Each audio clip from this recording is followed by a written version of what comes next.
இயற்கையில் கர்மம் மட்டுமே உள்ளது. அதாவது செயல் விளைவு மட்டுமே உள்ளது. இது விஞ்ஞானமும் ஒப்புக்கொள்கிறது. ஆனால் கர்மா என்பது உள்ளதா என்று ஆன்மீகத்தில் விளக்குவது போல் விஞ்ஞானத்தை விளக்குவது என்பது கொஞ்சம் சிரமமாக உள்ளது. காரணம், இன்னும் விஞ்ஞானம் அந்த அளவுக்கு வளரவில்லை. வருங்காலம் நிச்சயமாக அதற்கான வாய்ப்புகள் விஞ்ஞானத்திற்கு உண்டு.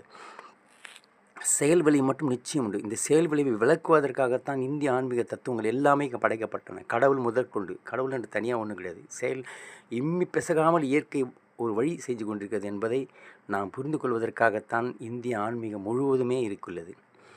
ஏனெனில் பாரதத்தில் கண்ணன் கூட அது சொல்கிறார்.